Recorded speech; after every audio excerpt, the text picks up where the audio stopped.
Hey guys, welcome to my first PowerPC challenge video of 2025.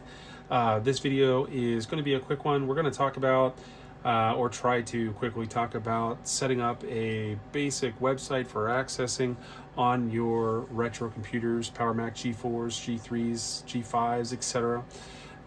To do this, I'm going to use my Power Mac G4 Quicksilver.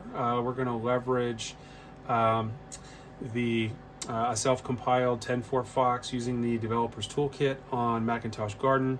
And we're going to go to neocities.org. We're going to use NeoCities. They're kind of a retro community, analogous to GeoCities. If you remember, GeoCities around turn of the century.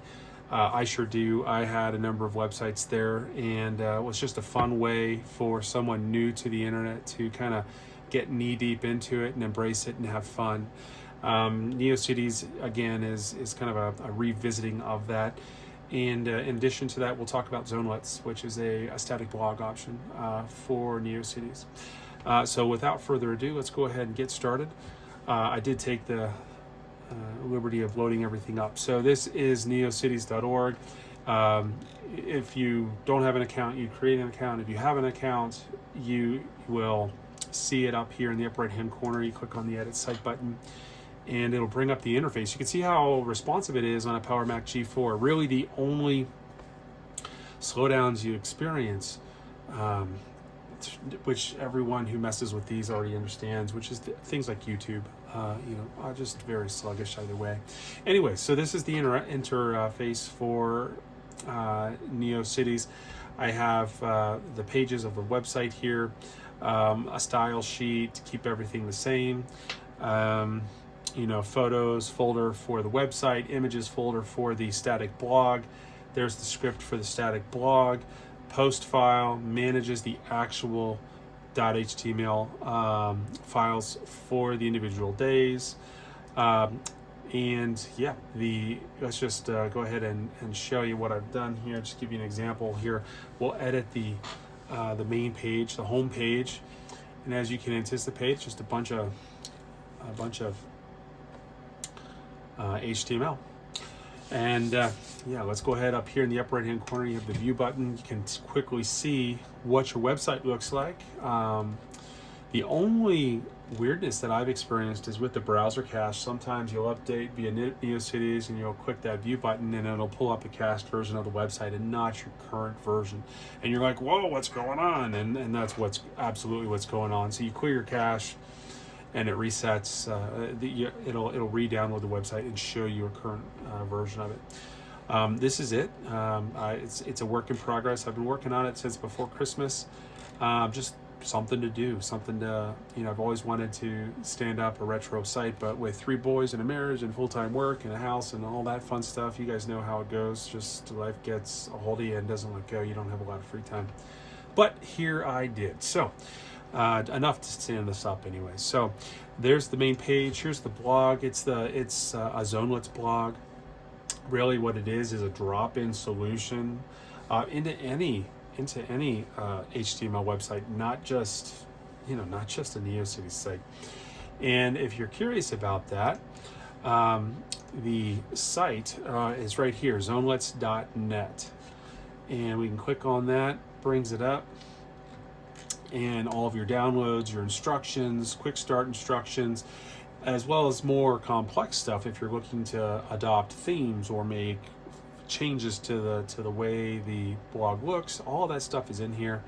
It is a whole heck of a lot of fun. Highly recommend it. As it stands, this is the default for Zonelets, and you can see here I stood this up, not the website but the blog, on the 21st of December. I think I've got maybe 2-3 weeks in I'm sorry, 3 to 4 weeks at this point in on the website and the blog and what have you, and it's just a lot of fun. This is actually a great little place for me to just talk about to absolutely no one, just talking to myself, but things that I find, things that I'm interested in, obviously around retro computing and what have you, but some life leaks in there too. But anyways, very therapeutic for those of you who like to write. And that in a nutshell is the solution. You go to neocities.org, create a free account, um, build up your site. Tons of resources online. I did take a number of HTML courses where I built websites, in the late 90s, early 2000s. All of that has leaked out of my brain since then. So having these fantastic resources, many of them actually AI driven, is fantastic, so that I, as a human being, can still build a website. So I highly recommend it. And then the Zonelets, if you're into static blogs. Again, the unofficial 10.4 Fox Development Toolkit is hosted on the MacintoshGarden.org website.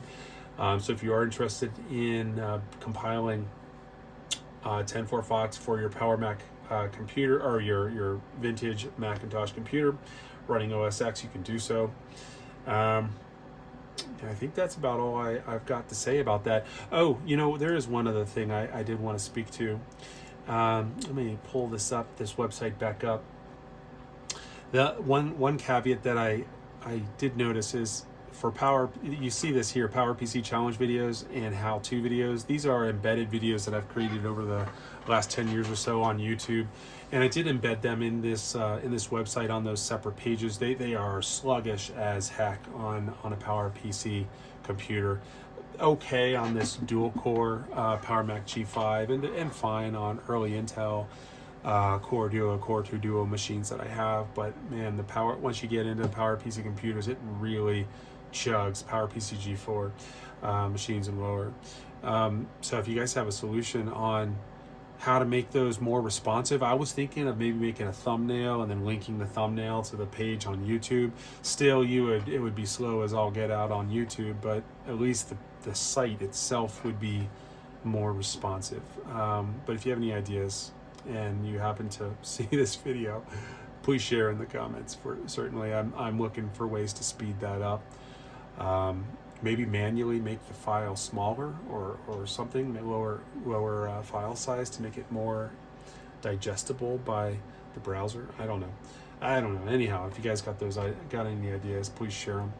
Cool. Okay. Well, again, I appreciate you guys, and you guys have a good one.